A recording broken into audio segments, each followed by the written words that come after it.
Wonders of the world will never cease to happen. Let's listen to this staunch Rigathi Gachagua supporter, for his remarks are going to inform the basis of our analysis right now. Listen to this. My fellow Kenyans, I continue issuing a clarion call for William Samoei Ruto's arrest. Once William Samoei Ruto lands in the United States of America for the UNGA summit, he is going to be arrested because I have written a letter to Donald Trump. I have written another letter to the CIA. I have written a letter to the FBI, and I have written another letter to the ICC. The ICC is going to issue an arrest warrant for William Samoei Ruto for crimes against humanity, terrorism, and plundering economic resources for our country. So, crimes against humanity include killing Gen Zs during the 2024 finance bill protests. The other case that is already in the ICC, where he made witnesses vanish and others he bribed them to withdraw their witness accounts during the 2007 general election violence. That's when he burnt people in a church in Kiambaa. So this guy is a killer. He has committed crimes against humanity, and he continues abducting Kenyans, the Gen Zs who are opposed to his governance policies. Like the other time he wanted to sell the airport. People who are opposed to that. People who are opposed to all sorts of corruption, the Adan deals and all those. He captures them, takes them to private chambers, tortures them, others he kills them, others have never been found. So terrorism. William Samoei Ruto has been collaborating with the Al-Shabaab. He has been collaborating with the RSF. When he was the deputy president to the government of Uhuru Muigai Kenyatta, William Samoei Ruto contracted Al-Shabaab to launch terrorism activities in the Garissa University attack, the Westgate attack, and the Dusit D2 attack. That is Ruto's work. So he was using the Al-Shabaab terrorists to destabilize Uhuru Kenyatta's government so that he can overthrow the government and become the president. But he failed to kill Uhuru Muigai Kenyatta, and he failed to be the president at that time. So once he took power, after being sworn in, he went and met with the Al-Shabaab generals and told them, now I want peace in my country. He negotiated with the terrorists who have been killing Kenyans, who have been doing all sorts of atrocities. In the Kibaki government, Kibaki fought with the terrorism with vigor. Kenya does not negotiate with the terrorists, but William Samoei Ruto negotiates with terrorists and is their friend.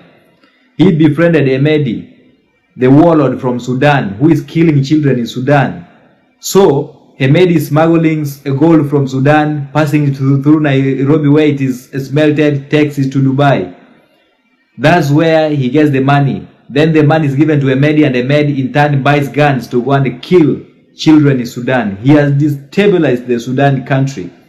But what's more is, William Samoei Ruto has called in the RSF militias to Kenya to train, because he knows that he is going to lose elections and he wants to clinch to power. So the RSF militias are the ones who are going to help him to remain into power. William Samoei Ruto is building a tunnel from State House to Dennis Pretty Road, where he's built a bunker where he is gonna hide after he has failed to secure the presidency for the second time. He is gonna be adamant to leave the seat, and now he is planning. That's why he has brought the RSF militia to the country, so that he can create a civil war and remain in power. So that is terrorism and plundering the country's economic resources and money. That's why I decided to help Kenyans to write letters to Donald Trump, to the CIA, to the FBI, and the most important letter is to the ICC. The ICC is going to give an arrest warrant to William Samoei Ruto, and once William Samoei Ruto lands in the United States of America, He's gonna be arrested, taken to the ICC, and charged for crimes against humanity, terrorism, and plundering government resources from the Republic of Kenya. Let's put the remarks into perspective. If you are watching us but you have not yet subscribed, subscribe, give the video a like. Let's proceed. Listening to the gentleman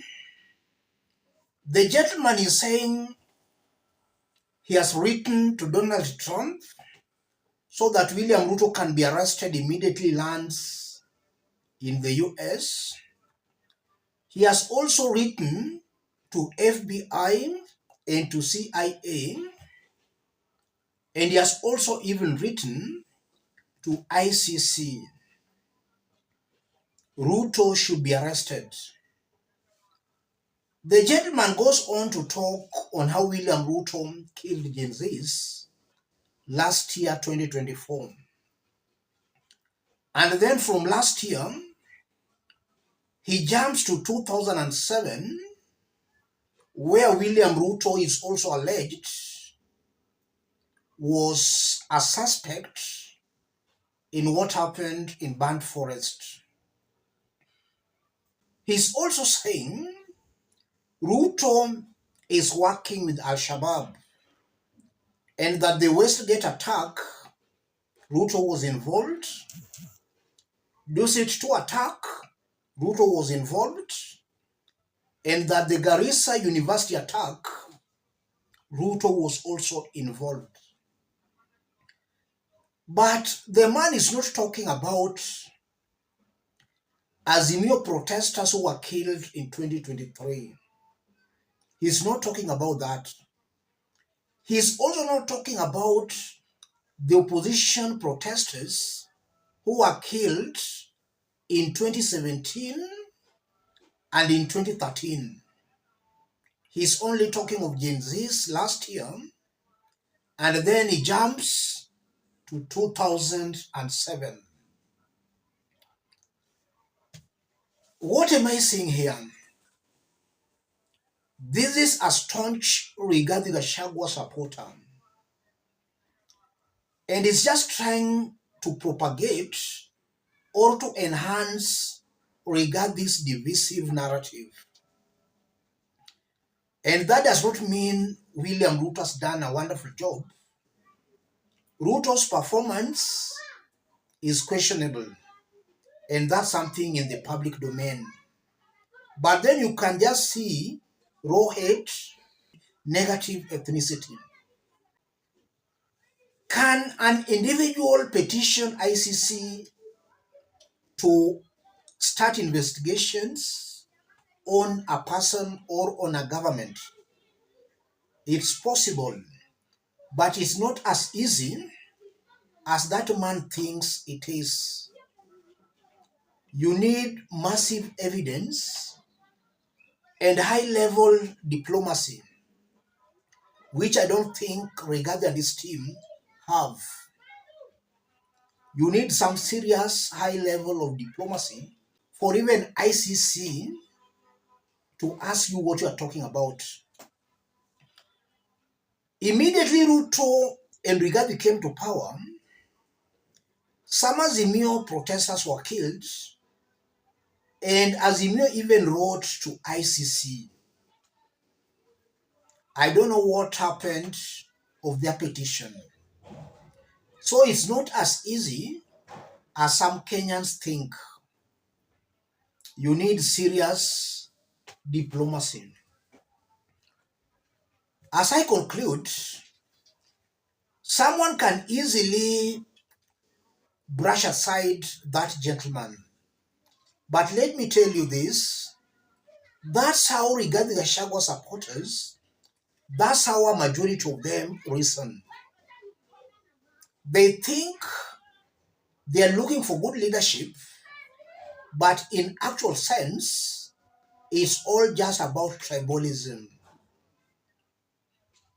If Ruto is the problem, but you want to bring in Rigathi, or in the event of an election, you go ahead electing corrupt individuals, then it defeats the very intention of you sending a petition maybe to ICC or to Donald Trump. But then again, Kenya is a sovereign country. Why must we report our issues to foreigners or to Donald Trump? We are a sovereign country.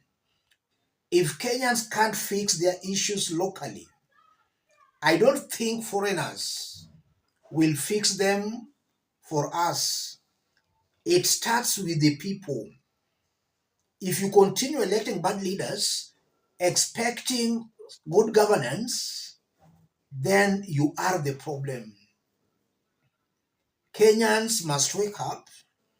They must elect men of integrity. You can't be electing bad leaders expecting good governance. It's not possible. Let me stop it there, ladies and gentlemen. If you are watching us but you have not yet subscribed, subscribe, give the video a like. Any person watching us outside Kenya, drop a comment, let us know from which part of the globe you are watching us from. If possible, subscribe, give the video a like. Thank you. God bless you. God bless Kenya.